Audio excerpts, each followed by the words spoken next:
जय हिंद। मैं हूं मेजर मोहम्मद अली शाह और मैं तहे दिल से शुक्रिया अदा करना चाहता हूं हमारी अव्वल दर्जे की फोर्स असम राइफल्स का, जिनका बहुत बड़ा सौभाग्य है कि उनके हेल्म अफेयर्स, उनके सदर, उनके डीजी अव्वल दर्जे के जनरल ऑफिसर साहब हैं लेफ्टिनेंट जनरल प्रदीप नायर साहब। भाई मैंने उन जैसा इंसान देखा ही नहीं वाकई में, और मैं तहे दिल से शुक्र अदा करता हूँ जनरल प्रदीप नायर साहब का कि उन्होंने मेरे को इस लायक समझा कि मेरे को हाल ही में 2 दिन पहले डायरेक्टर जनरल असम राइफल्स के कॉम्बिनेशन कार्ड से नवाजा। ये रहा वो कॉम्बिनेशन कार्ड, वो बैज, देखिए कैसे चमक रहा है ये देखिए चमक रहा है ये बहुत। तो अगर मेरे से निजी तौर पे पर्सनली पूछा जाए तो मैं ये बोलूँगा ये मेरे लिए सबसे हाईएस्ट फॉर्म ऑफ ऑनर है, हाईएस्ट। इसकी कुछ चंद एक वजह हैं। पहली वजह है कि जब कहते हैं जब से होश संभाले, जब मैं नर्सरी में था, मेरे फादर की posting north east part of India में थी, अरुणाचल प्रदेश में, टांगा वैली, जो कि तवांग खिरमू के करीब में है। और जब मैं बीच में मैं बोर्डिंग स्कूल चला गया था, और जब मैंने 12वीं ख़त्म करी तब मेरी फादर की पोस्टिंग मणिपुर में थी, north east part of India, Kakching में। और जब मैं खुद फौज में गया तो मैं ADC to GOC Spear Corps JNK के बाद मेरी पोस्टिंग वहाँ पर हुई, जो कि पूरी नॉर्थ ईस्ट को संभालती है मोटे मोटे तौर पे। मणिपुर, नागालैंड, मिजोरम, त्रिपुरा, साउथ असम, 4.5 स्टेट्स को वो संभाल रही थी। फिर और मैं as ADC to GOC Spear को जब मैं गया तो GOC साहब थे लेफ्टिनेंट जनरल ZU शाह साहब, जो कि कोइंसिडेंटली एंड इंसिडेंटली मैं बोलूँगा मेरे ही फादर हैं। और उन्हीं का मैं अंडर कमांड में रहा। He was not father there obviously, he was my boss, he was my GOC, and उनको मैं सल्यूट मारा करता था। उनके घर नहीं जाता था, अपने अलग से घर में एज इन ADC हट में रहा करता था मैं। उनको केवल ऑफिस में, दफ्तर में, या आर्मी पार्टीज या SOI में वहाँ पे मुलाकात होती थी मेरी। और मेरी मदर मेरी मैम थी, जाहिर सी बात है। इट वॉज, लोग सोचते हैं बहुत ही कुशी टेन्योर रहा होगा। भैया बहुत ही चैलेंजिंग टेन्योर था, बहुत ही चैलेंजिंग, मगर but a golden period of my life, great memories, और बहुत कुछ सीखने को मिला। और जनरल शाह साहब ने ये यकीन दिलाया कि मैं वहाँ पे सीखूँ वहाँ के कल्चर के बारे में, geography, demography, topography, history of the reason.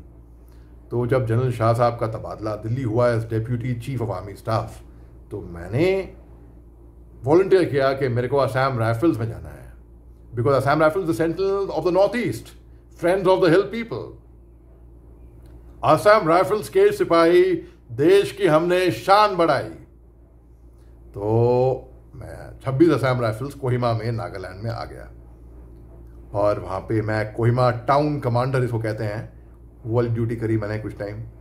मेरे को 15 अगस्त 2007 में GOC army commanders commendation card से नवाजा गया था।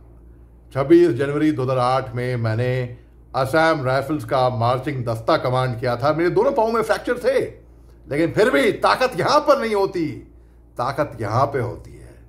तो मैं दस्ता कमांड किया, और उसी साल 2008 में मैं फौज से सेवानियुक्त हो गया, और मैं IIM कैलकाटा चला गया अपनी मैनेजमेंट की पढ़ाई करने के लिए। फिर मैं कॉर्पोरेट सेक्टर में आया, और जिस कंपनी रोल्टा थैलेस लिमिटेड, फिर महिंद्रा, देखिए क्योंकि मैं नॉर्थ ईस्ट के बारे में काफ़ी मेरे को जानकारी थी, कॉन्टैक्ट्स थे, दोस्त लोग थे, तजुर्बा था, तो मैं अपनी कंपनी के accounts, north east part of India के अकाउंट्स संभाल रहा था। उनके लिए north east part of India से मैं काम कर रहा था वहाँ के लिए। फिर उसके बाद और जब मैं डिफेंस एनालिस्ट बना, सो टू से, ऑन टेलीविजन, तो मैंने north east part of India पे बहुत तवज्जो दी मैंने, क्योंकि मेरा ऐसा मानना है कि ये एक हिस्सा काफ़ी टाइम से निगलेक्टेड रहा है, लेकिन मैंने बहुत तवज्जो दी। और पिछले साल 3 मई जब मणिपुर में हिंसा शुरू हुई, तो मैंने बहुत इसके बारे में बोला। बहुत लोगों से इंटरव्यू किए मैंने, मणिपुर से मिनिस्टर से लेके, MLA से लेके, बिजनेसमैन से लेके, स्टूडेंट से लेके, हर दोनों समुदायों से, माइते भी और कुकी भी।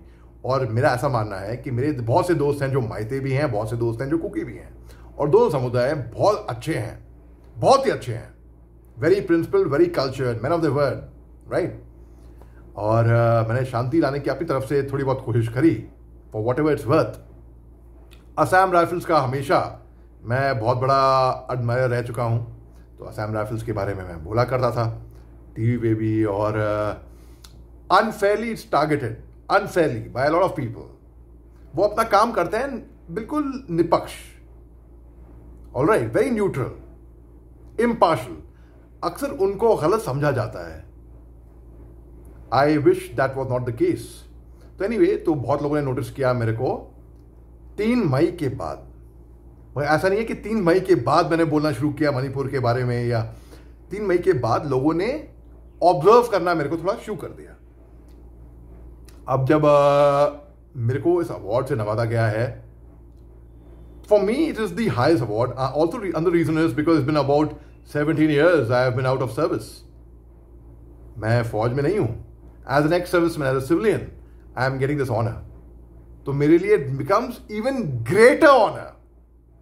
और मेरे लिए, क्योंकि मेरा core competency, area of specialisation, मैं बोलूंगा area of interest, area of जहां पर of passion, north east part of India है।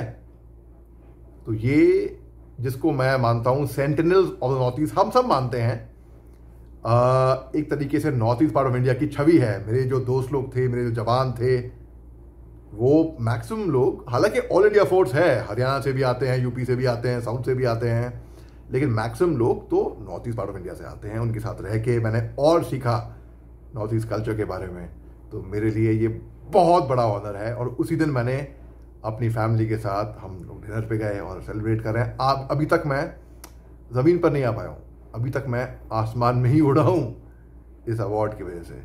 Sir, general Pradeep Nair sir, thank you very much. Assam rifle जिंदाबाद। शुक्रिया बहुत बहुत। North east part of India जिंदाबाद। सबसे खूबसूरत इलाका अगर दुनिया में कहीं पे भी है तो वो north east part of India है। शुक्रिया बहुत बहुत। जय हिंद। हाँ, ये सल्यूट आपको थोड़ा उल्टा लगेगा क्योंकि ये मेरा इमेज है कैमरा की मेरी, but thank you very much. इस वीडियो को आप शेयर करिए और मेरी खुशी को आपके साथ मैं शेयर करना चाह रहा था। मैं चाह रहा था कि आप लोग भी मेरी खुशी में शरीक हों। This is something I really truly value from the bottom of my heart. और देख लीजिए आप मेरे दिल के कितने करीब मैंने इसको लगा के बड़े शान से चमकते हुए इस बैज को पहना हुआ है। शुक्रिया बहुत बहुत। जय हिंद।